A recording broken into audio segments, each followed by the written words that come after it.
بسم اللہ الرحمن الرحیم، شروع اللہ کے نام سے جو بڑا مہربان اور نہایت رحم والا ہے۔ کتاب التیمم، تیمم سے متعلق احکام و مسائل۔ ارشاد باری تعالیٰ ہے، اور اگر تم مریض ہو یا سفر میں ہو یا تم میں سے کوئی شخص رفع حاجت کر کے آئے یا تم نے عورتوں سے مباشرت کی ہو پھر تمہیں پانی نہ ملے تو پاک مٹی سے تیمم کر لو، بس اس سے اپنے چہروں اور ہاتھوں کا مسح کر لو۔ باب نمبر 1 بلا عنوان، حدیث نمبر 334۔ نبی صلی اللہ علیہ وآلہ وسلم کی زوجہ محترمہ حضرت عائشہ رضی اللہ عنہا سے روایت ہے، انہوں نے فرمایا، ہم ایک سفر میں رسول اللہ صلی اللہ علیہ وآلہ وسلم کے ساتھ نکلے۔ جب ہم بیدائے یا ذات الحبیش پہنچے تو میرا ہار ٹوٹ کر گر گیا۔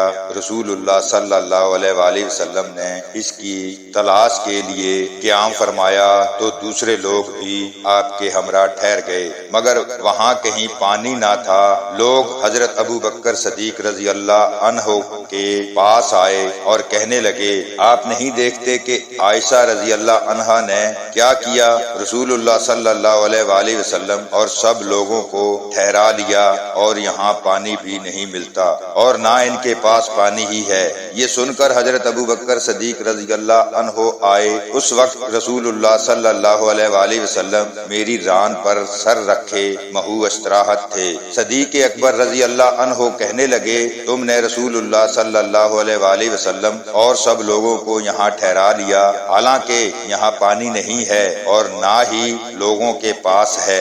حضرت عائشہ رضی اللہ عنہا فرماتی ہیں، ابو بکر صدیق رضی اللہ عنہ مجھ پر ناراض ہوئے اور جو اللہ کو منظور تھا برا بھلا کہا، اور نیز میری کوکھ میں ہاتھ سے کچوکا لگانے لگے، لیکن میں نے حرکت اس لیے نہ کی کہ میری ران پر رسول اللہ صلی اللہ علیہ وآلہ وسلم کا سر مبارک تھا۔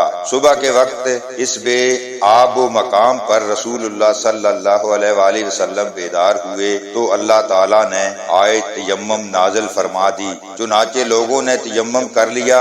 اس وقت حضرت اسید بن حضیر رضی اللہ عنہ بولے، اے آل ابو بکر، یہ کوئی تمہاری پہلی برکت نہیں۔ حضرت عائشہ رضی اللہ عنہا فرماتی ہیں، جس اونٹ پر میں سوار تھی ہم نے اسے اٹھایا تو اس کے نیچے سے ہار مل گیا۔ حدیث نمبر 335۔ حضرت جابر بن عبداللہ رضی اللہ عنہ سے روایت ہے، نبی صلی اللہ علیہ وآلہ وسلم نے فرمایا، مجھے 5 چیزیں ایسی عطا کی گئی ہیں جو مجھ سے پہلے کسی نبی کو نہیں دی گئی۔ ایک یہ کہ مجھے 1 مہینے کی مسافت پر بذریعہ روح مدد دی گئی ہے، دوسری یہ کہ تمام روئے زمین کو میرے لیے مسجد اور پاک کرنے والی بنا دیا گیا ہے۔ اب میری امت میں جس شخص کو نماز کا وقت آ جائے اسے چاہیے کہ وہی نماز پڑھ لے۔ تیسری یہ کہ میرے لیے مال غنیمت حلال کر دیا گیا ہے، جبکہ اس وقت سے پہلے کسی کے لیے حلال نہ تھا۔ چوتھی یہ کہ مجھے صفات کبریٰ عطا کی گئی ہے۔ پانچویں یہ کہ پہلے نبی خاص اپنی قوم کے لیے معبوش ہوا کرتا تھا، مگر میں تمام لوگوں کی طرف رسول بنا کر بھیجا گیا ہوں۔ باب نمبر 2، جب نمازی پانی نہ پا سکے اور نہ مٹی دستیاب ہو تو کیا کرے؟ حدیث نمبر 336۔ حضرت عائشہ رضی اللہ عنہا سے روایت ہے، انہوں نے ایک ہار اسما رضی اللہ عنہا سے مستعار لیا جو گم ہو گیا۔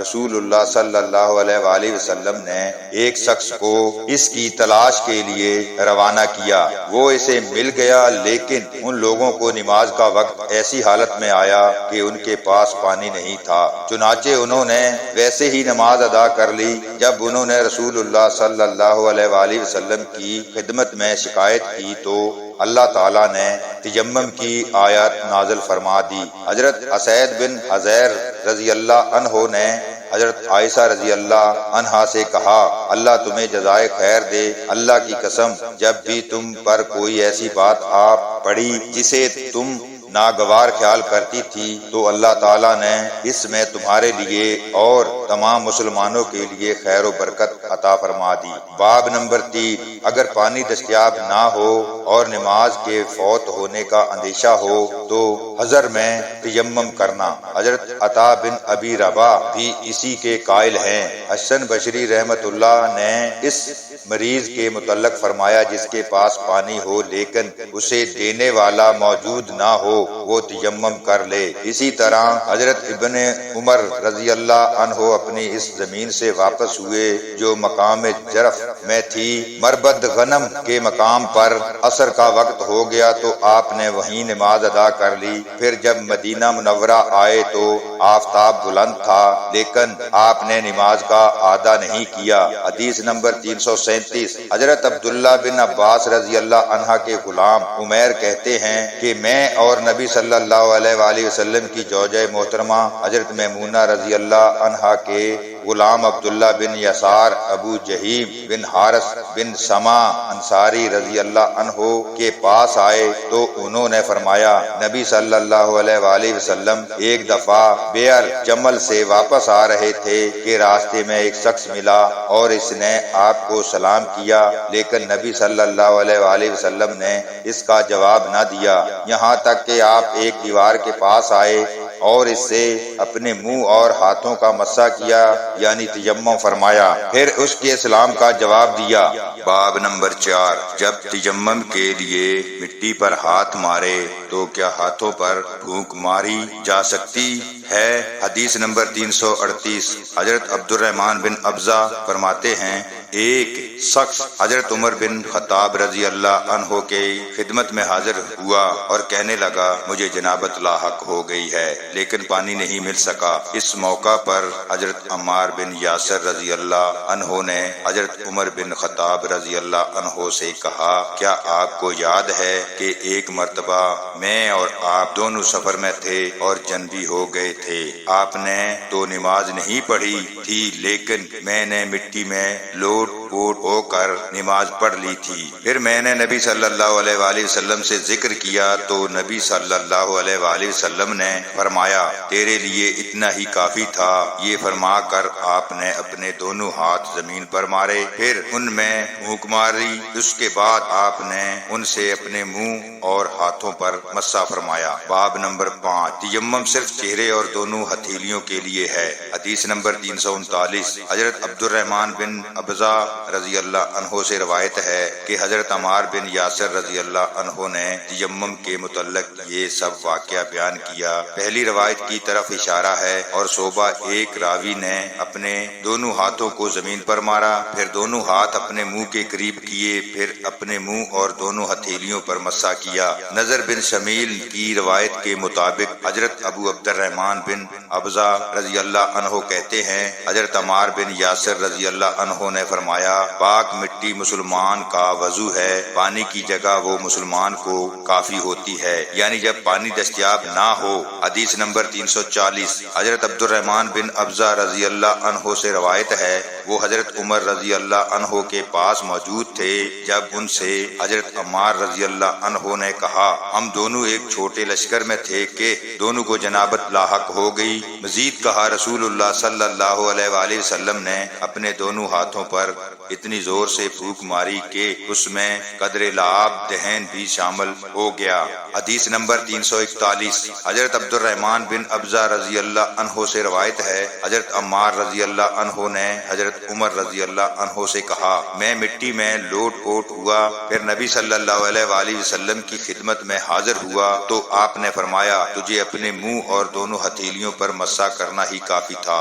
حدیث نمبر 342، حضرت عبد الرحمن بن ابزہ رضی اللہ عنہ سے روایت ہے فرماتے ہیں میں حضرت عمر رضی اللہ عنہ کے پاس موجود تھا، ان سے حضرت عمار رضی اللہ عنہ نے کہا، پھر انہوں نے حدیث سابق بیان کی۔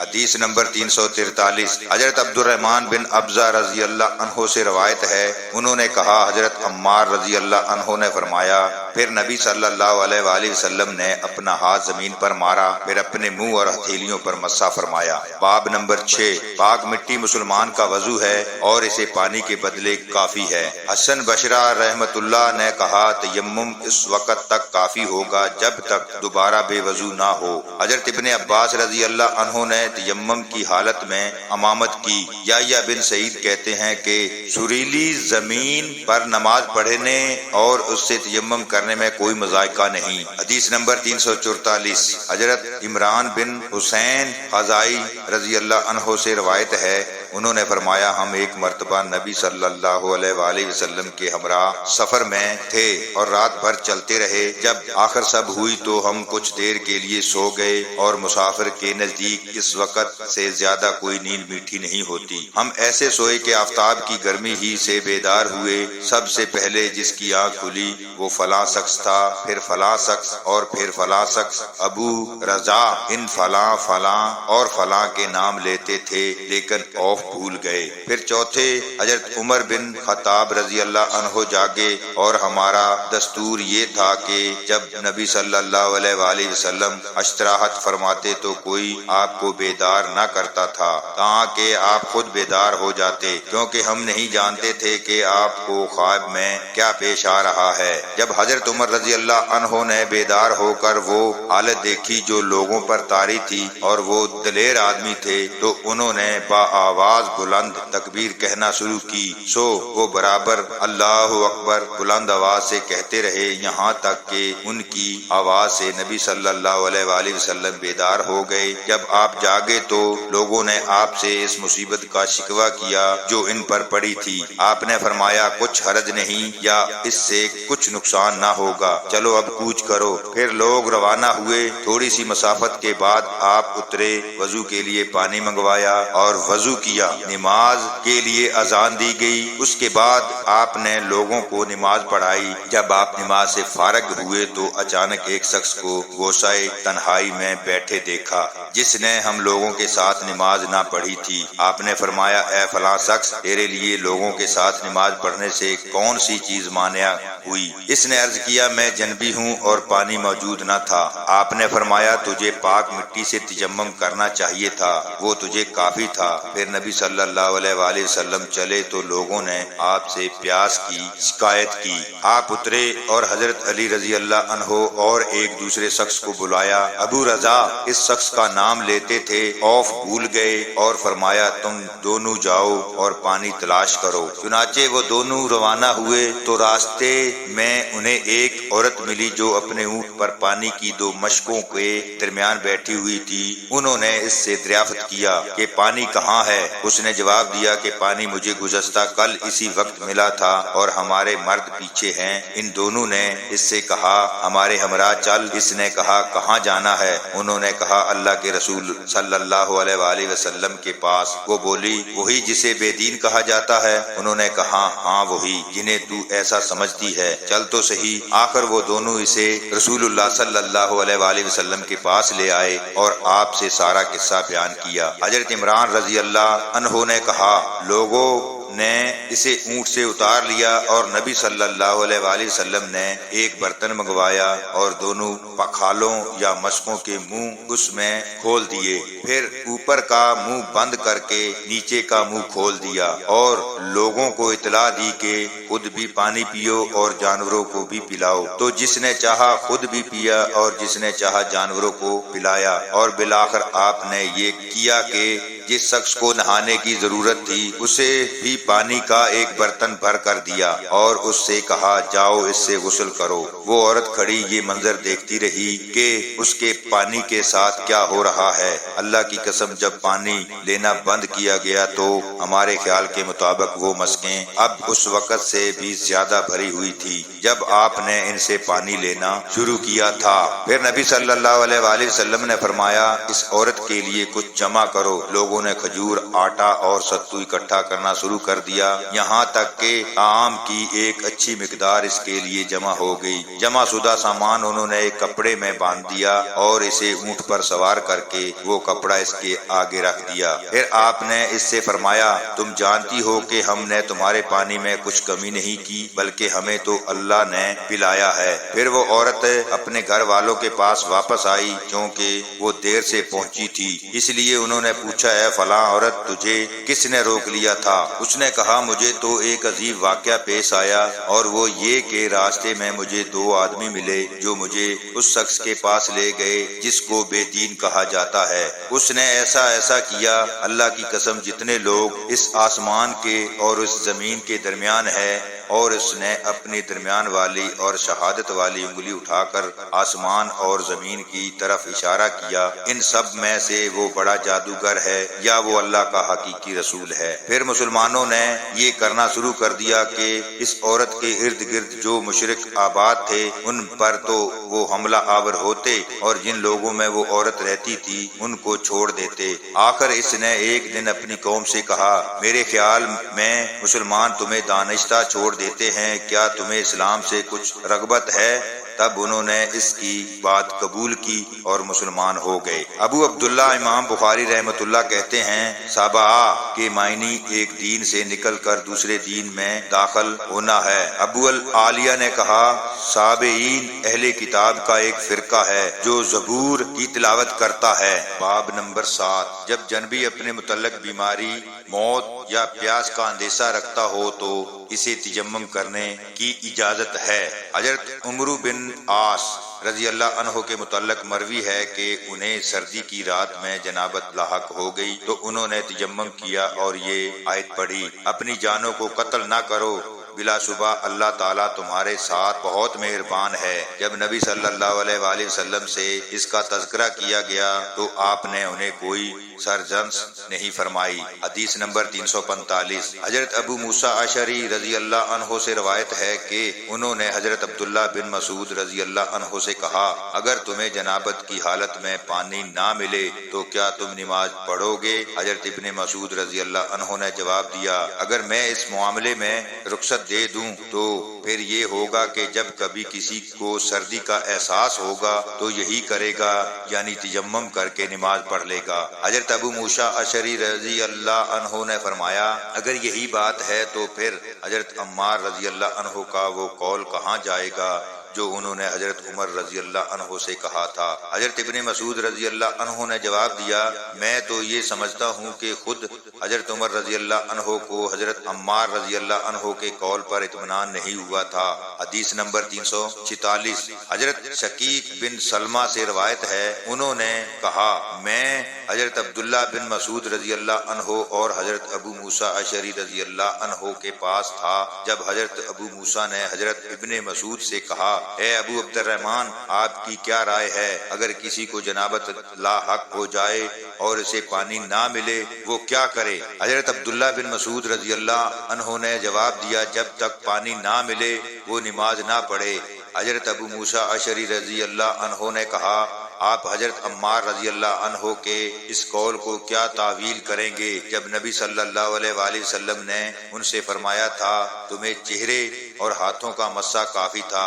حضرت عبداللہ بن مسعود رضی اللہ عنہ نے جواب دیا کیا تم نہیں جانتے کہ حضرت عمر رضی اللہ عنہ کو حضرت عمار رضی اللہ عنہ کی اس روایت سے اطمینان نہیں ہوا تھا؟ حضرت ابو موسیٰ اشعری نے فرمایا حضرت عمار رضی اللہ عنہ کی روایت کو جانے دیجئے، قرآن مجید میں جو آیت تیمم ہے اس کا کیا جواب ہے؟ اس پر حضرت ابن مسعود رضی اللہ عنہ لاجواب ہو گئے، فرمانے لگے اگر ہم نے لوگوں کو اس کے متعلق رعایت دے دی تو عجیب نہیں کہ جب کسی کو پانی ٹھنڈا محسوس ہوگا تو وہ اسے استعمال کرنے کی بجائے تیمم کر لیا کرے گا۔ راوی حدیث حضرت حمس کہتے ہیں میں نے اپنے شیخ ابو وائل شقیق بن سلمہ سے کہا حضرت ابن مسعود رضی اللہ عنہ اسی وجہ سے تیمم کی اجازت نہیں دیتے تھے۔ ابو وائل نے جواب دیا ہاں ایسا ہی ہے۔ باب نمبر 8 تیمم میں صرف ایک ضرب ہے۔ حدیث نمبر 347۔ حضرت شقیق بن سلمہ سے روایت ہے انہوں نے کہا میں حضرت عبداللہ بن مسعود اور حضرت ابو موسیٰ اشعری رضی اللہ عنہ کے پاس بیٹھا تھا۔